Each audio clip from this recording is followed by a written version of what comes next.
Makanya ada di gereja-gereja ada diakonia ya, membantu orang. Tapi juga hamba-hamba Tuhan yang di sana pun harus makan dari orang-orang yang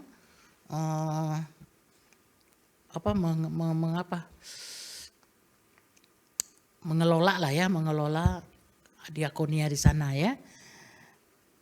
Teruslah berbuat baik dan percayalah bahwa Tuhan akan memberikan hasilnya pada waktu yang tepat. Nah, waktu Tuhan itu ya itu bukan waktunya kita. Nah, kalau saya prinsip makin sulit, makin besar masalah yang saya hadapi, saya yakin percaya, makin baik yang akan saya dapat gitu aja. Jadi senyum. Jadi saya bisa ketawa. Kalau itu yang saya ingat, memang saya itu kenapa? Karena iman ya. Karena saya mengimani dan sudah mengalaminya, sudah saya lewatin. Bahwa memang benar akan dapat yang lebih baik daripada yang saya mau. Ya. Jadi di ayat 14, dunia sudah disalibkan bagiku, kata Petrus ya. Kita juga salib itu ada, itu tadi yang saya katakan tadi. Kita menjalani hal-hal yang sulit, itu adalah salib yang kita pikul. Pikulah salibmu. Pikulah kuk yang saya berikan, kata Tuhan. Dan kuk yang aku berikan adalah ringan kan. Diet berapa itu Natalia? Jadi lupa ya, enggak ke situ kita soalnya. Tapi kita harus ingat bahwa kuk yang saya berikan adalah ringan dan membahagiakan. Dan berakhir dengan sukacita. Itu harus kita ingat ya. Karena kita kalau tidak mau menghadapi masalah, ya kita nggak selesai masalah apa yang kita hadapi, kita nggak menaik tingkat istilahnya, nggak naik level. Nah sama dengan ujian ya di kelas-kelas ya. Jadi dunia sudah disalibkan bagiku. Jadi salib itu harus kita pikul setiap saat. Bagi mereka yang menjadikan salib itu hidup dan kemegahannya, dunia dengan segenap nilai, patokan, pendapat, kehormatan dan gaya hidupnya tidak lagi didambakan atau dicintai. Kita tidak dapat mengambil bagian dalam keselamatan dan kemuliaan salib Kristus tanpa meninggalkan semua kesenangan dunia yang menjauhkan hati kita dan dari Kristus dan kehadirannya.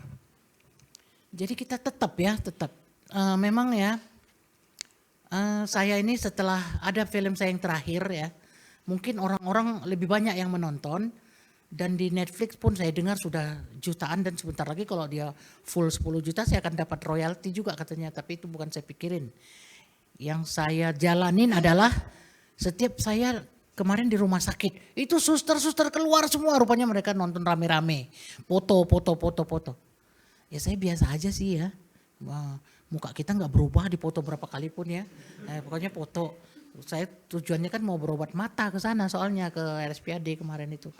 Keluar semua, saling memberitahu. Itu pasiennya di kamar masing-masing ditinggal coba tuh. Nah tapi ya kita tenang aja. Pokoknya jangan berubah. Yang kayak saya bilang tadi, kita tetap seperti kopi yang dimasukkan ke air panas itu aja. Jangan seperti telur jadi keras. Atau apa tadi? Ubi jadi lembek gitu ya. Pokoknya tenang aja. Yang ini sih, yang kepanasan sih Pak Simanjuntak. Nah dia memang ya mungkin laki-laki ya aneh ya kayak gitu ya. Ada juga rasa-rasa jealous gitu ya. Kok dia, kok aku enggak gitu. Yang kita enggak ngajak sih ya. Nah jadi begitulah hidup itu. Jadi kita jangan terlalu GR juga, biasa aja lah. Tuhan akan, kita berterima kasih aja sama Tuhan ya. Kita tidak dikenal orang seperti jelek gitu loh. Dikenal baik aja bagus ya, itu aja yang kita terima kasih sama Tuhan. Terus di ayat 15, sebelumnya saya bacakan dulu ya. Salib Kristus membawa kita kepada kematian bagi dosa dan kehidupan baru dalam Kristus. Nah itu tadi akan kita laksanakan nanti perjamuan kudus ya. Di ayat 15 sama 16, nah ini sunat atau tidak. Israel adalah milik Allah. Ini kalau cerita sunat semuanya bayangannya terus langsung sunat sama tetangga kita sebelah. Sebenarnya sama Kristen sunat ada tapi untuk kesehatan ya. Nah untuk kesehatan di tentara juga, di ABRI, TNI semua kan disunat supaya sehat ya. Ada yang untuk ritual agama ada ya. Rasul Paulus menekankan bahwa yang penting bukanlah sunat atau tidak. melainkan menjadi ciptaan baru dalam Kristus. Jadi jangan fokus pada hal-hal eksternal seperti ritual atau tradisi pesta ya. Itu anaknya Pak sini sunat, pestanya gede-gedean ya. Tetapi fokuslah pada perubahan hati dan kehidupan yang baru dalam Kristus.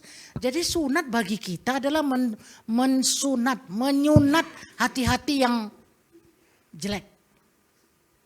Hati yang dengki, hati yang benci, itu yang kita sunat. Sama ini di ayat ini artinya itu. Jadi kita kehidupan baru dalam Kristus. Jadi jangan kalau ada di ayat nanti ada cerita sunat, pikirannya terus langsung sunat yang tradisional itu. Tidak ya, kita yang di ajaran Kristus, yang disunat adalah hati yang jelek, hati yang iri, hati yang benci, hati yang dendam. Kan ada aja kan, oke mungkin kita punya ibu tiri, mungkin kita punya nenek tiri, mungkin kita punya apa lagi, ya kayak ada satu tentang mungkin kalian bisa baca nanti, tentang Marga Simanjuntak, Horbo Jolo, Horbo Pudi kan, Kerbo sampai sekarang tuh sumpah loh, gak boleh ketemu itu, padahal Marga Simanjuntak itu paling banyak di dunia itu Marga Simanjuntak.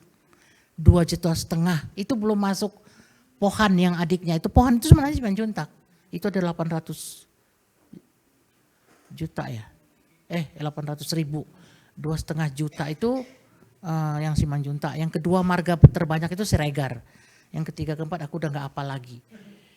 Simanjuntak ini tapi ada Jolo, ada Pudi, ada belakang, ada itu tidak boleh bareng, tidak apalagi di adat, terutama di adat. Kalau di gereja mungkin masih bisa sama, tapi kalau di adat nggak boleh sama, nggak boleh duduk berdua. Ada sumpahnya. Nah, itu yang perlu disunat sebenarnya. Itu yang perlu disunat. Ada hati-hati yang dendam, yang lama, yang ingin mencelakakan orang. Kita pun nggak sehat, kita simpan-simpan itu. Sama aja kita kalau nyimpan dendam, nyimpan benci, nyimpan apa itu, seperti kita bawa ransel kemana-mana isinya sepsi tank, tahu? Sepsi tank itu tahu, bau kan? Udah bau, bakteri banyak, virus, busuk, tapi kita bawa kemana-mana. Nah itulah kalau kita nggak kita sunat itu. Kita sunat lah, kita potong talinya, udah tinggalin. Jadi kita sehat kan, kita mencium bau wangi, kopi wangi ya. Ingat kopi aja kita ya. Nah nanti kita minum kopi. Jadi sekarang istilah ini menunjuk kepada segenap umat Allah di bawah perjanjian yang baru ya. Yaitu orang percaya Yahudi dan bukan Yahudi. Ini nanti kita bisa jelasin orang yang Yahudi atau bukan Yahudi. Karena mereka ini banyak hukum-hukumnya yang orang Yahudi ya. Yang bukan Yahudi kan kita. Nggak terlalu lah kita terikat dengan 600 berapa Pak Yopi, 650 hukum ya. Kalau orang Yahudi itu dia Tauratnya kuat banget loh. Kita paling 10 perintah Allah ya yang kita sampai ke kita.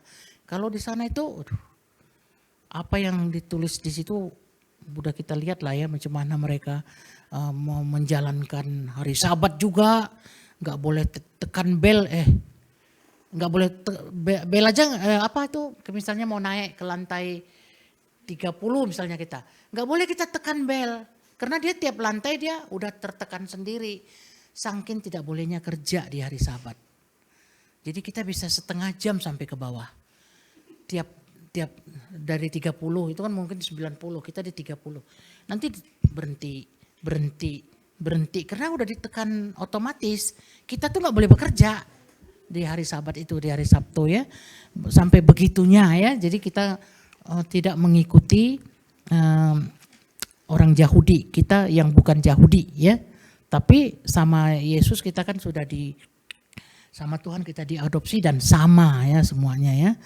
Semua yang melalui salib Tuhan kita Yesus Kristus disalibkan bagi dunia dan menjadi ciptaan baru adalah Israel milik Allah yang sejati. Amin.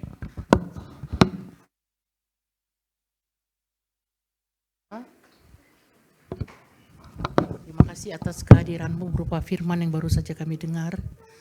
Kiranya itu dapat menjadi rema dalam kehidupan kami selanjutnya, dan kami dapat lebih mengerti lagi tujuan daripada hidup kami, apa yang harus kami lakukan, karena kami tahu Engkau selalu menuntun kami. Biarlah kami benar-benar terkoneksi setiap saat kepadamu. Semua yang sudah Tuhan berikan dan yang akan Tuhan tambah-tambahkan lagi selanjutnya di hari-hari kehidupan kami, semuanya hanya untuk kemuliaan bagi nama-Mu yang besar saja. Terima kasih Bapa, dalam nama Yesus kami berdoa. Amin.